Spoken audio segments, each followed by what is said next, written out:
Sabe, tem uma parte do espectro do autismo que a ciência, ainda luta para entender de verdade. É uma área cheia de perguntas, muita frustração e, o mais importante, cheia de pessoas que precisam de uma voz. Hoje, a gente vai mergulhar fundo no que se sabe e no que ainda é um grande mistério sobre o autismo minimamente verbal. E para a gente começar, vamos colocar isso em perspectiva. Olha só esse número. Até 30% das crianças com transtorno do espectro autista, o TEA, não chegam a desenvolver uma linguagem verbal que seja funcional, sabe, para se comunicar no dia a dia. Isso é quase 1 em cada 3 crianças. É um número que choca e com certeza acende um alerta.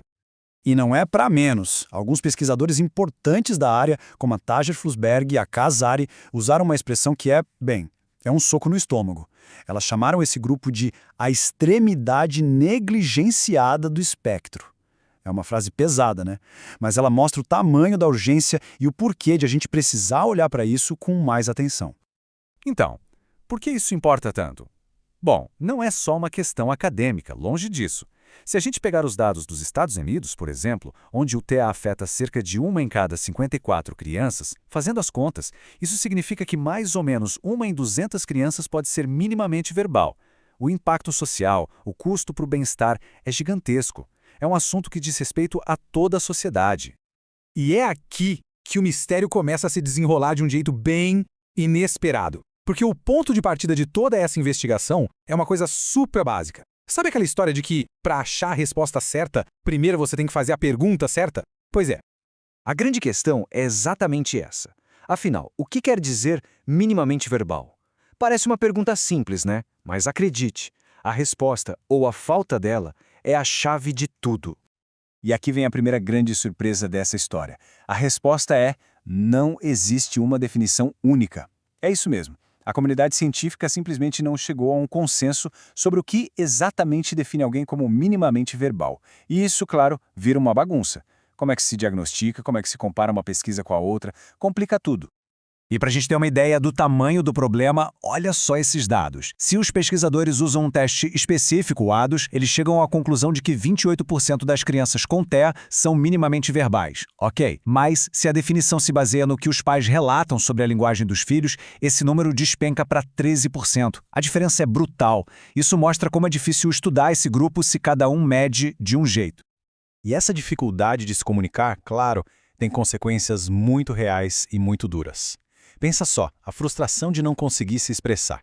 Isso pode explodir em comportamentos bem difíceis, às vezes até em autoagressão. Além disso, impacta as habilidades do dia a dia, leva ao isolamento social, diminui a qualidade de vida e ainda pode vir junto com outras questões como TDAH ou fobias.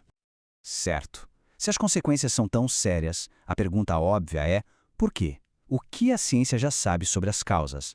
Agora a gente vai mudar um pouco o foco e agir meio como detetives, seguindo as pistas que os pesquisadores estão encontrando tanto no cérebro quanto no desenvolvimento das crianças. Olhando para o cérebro, já apareceram algumas pistas bem interessantes. Exames de imagem mostraram, por exemplo, diferenças na estrutura, como uma área-chave para a linguagem, o planum temporale sendo menor.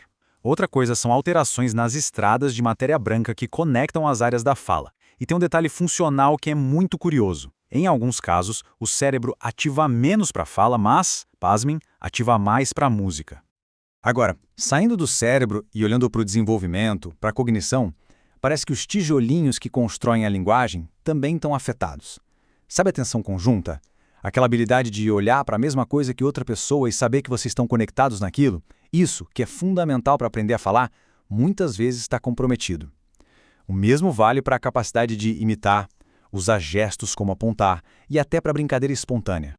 Mas aqui vem o ponto central da nossa investigação. Apesar de todas essas pistas, de todos esses achados, a verdade é que a ciência ainda não bateu o martelo. Não existe um marcador biológico definitivo, nem uma causa única conhecida. O porquê continua sendo um grande quebra-cabeça. Não tem uma resposta fácil. E essa falta de uma causa clara leva a gente para outra área bem complexa: como intervir, como ajudar. Por muito tempo, o foco das terapias foi um só: fazer a criança falar. E essa abordagem nos leva a um ponto de virada bem importante nessa história. E a conclusão, sendo bem direto, é um balde de água fria.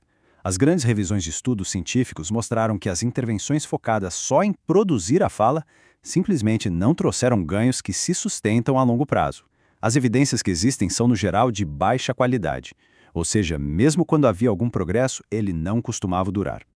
E foi essa constatação que provocou uma virada de chave, uma mudança de perspectiva fundamental. E se o objetivo não for mais, a qualquer custo, fazer a pessoa falar, mas sim dar a ela uma voz?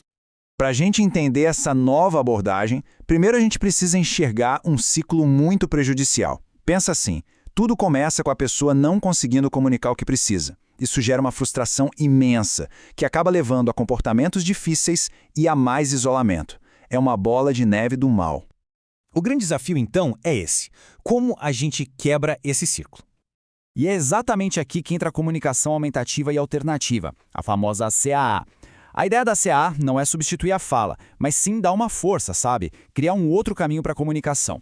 Pense em coisas como cartões com figuras que a pessoa pode usar para montar frases, ou até tablets e outros aparelhos que transformam um toque num botão e uma voz que fala o que ela quer dizer. E o ganho disso é imenso. Ao dar um jeito eficaz de a pessoa se comunicar, a CAC consegue quebrar aquele ciclo vicioso. Ela possibilita uma comunicação funcional, que funciona no dia a dia. E com isso, a frustração diminui. Os comportamentos difíceis tendem a reduzir e o isolamento vai embora. E o mais importante, isso acontece mesmo que a fala em si não se desenvolva. Mas no fim do dia é importante lembrar, o caso continua aberto. Esse ainda é um grande mistério da ciência, com muitas perguntas, sem resposta. E a conclusão dos autores do estudo que a gente analisou aqui nos leva exatamente de volta para o ponto de partida. Eles são categóricos.